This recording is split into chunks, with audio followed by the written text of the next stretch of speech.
معذرت کے ساتھ ابو جان ایک قصہ سنایا کرتے تھے۔ وہ کہتے تھے کہ کسی قبرستان میں ایک شخص نے رات کے وقت ناچ کے ساتھ زنا کیا۔ بادشاہ وقت ایک نیک صفت شخص تھا۔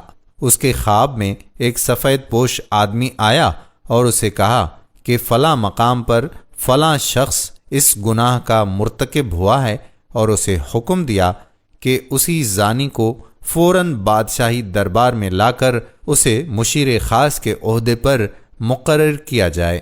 بادشاہ نے وجہ جاننی چاہی تو فوراً خواب ٹوٹ گیا۔ وہ سوچ میں پڑ گیا۔ بہرحال سپاہی روانہ ہوئے اور جائے وقوع پر پہنچے۔ وہ شخص وہیں موجود تھا۔ سپاہیوں کو دیکھ کر وہ بوکھلا گیا اور اسے یقین ہو گیا کہ اس کی موت کا وقت آن پہنچا ہے۔ اسے بادشاہ کے سامنے حاضر کیا گیا۔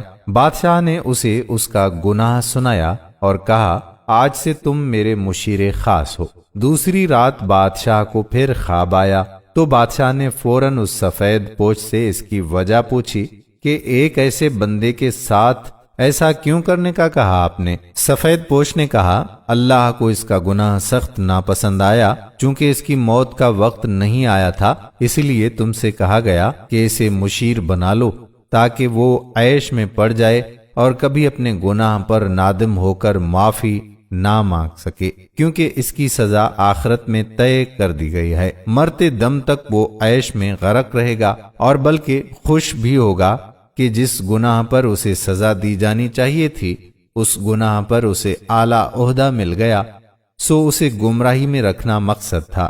یہ سناتے ہوئے ابو اٹھے، میرے سر پر ہاتھ رکھا اور کہا، بیٹا، جب گناہوں پر آسانی ملنے لگے تو سمجھ لینا کہ آخرت خراب ہو گئی اور توبہ کے دروازے بند کر دیے گئے تم پر۔ میں سن کر حیران رہ گیا، اپنے گریبان میں اور آس پاس نگاہ دوڑائی۔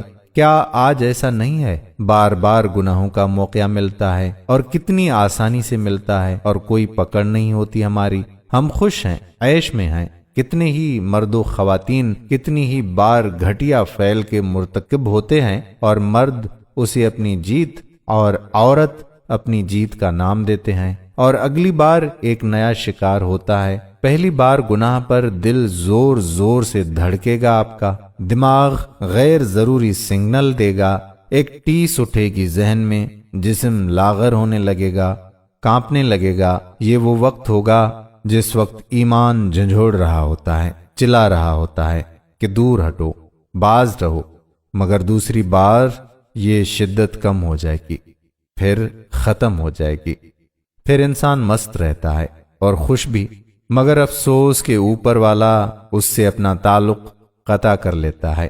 گناہ کا راستہ ہمیشہ ہموار ہوگا اور آسان بھی، مگر یاد رکھیے سچ کا راستہ دشوار ہوتا ہے۔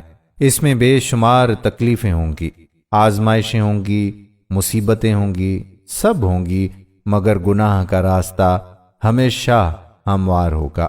کسی زمین میں گندم خود بخود نہیں اگتی، اگائی جاتی ہے، محنت کی جاتی ہے، خیال رکھا جاتا ہے، اس کی حفاظت کی جاتی ہے، تب جا کر پھل ملتا ہے، مگر کسی زمین میں جھاڑیاں وغیرہ، غیر ضروری گھاس پھوس، کانٹے دار پودے خود ہی اگتے ہیں، ان پہ کوئی محنت نہیں کرنی پڑتی، وہ خود ہی اگتے ہیں اور کچھ ہی دنوں میں پوری زمین کو لپیٹ میں لے کر اسے ناکارہ بنا دیتے ہیں۔ اسی طرح بالکل آپ کے دل کی زمین ہے جہاں گناہوں کا تصور از خود پیدا ہوگا اور بڑھے گا، مگر نیکیوں کے لیے، گناہوں سے بچنے کے لیے محنت کرنی پڑے گی، دشواریوں سے گزرنا بھی ہوگا۔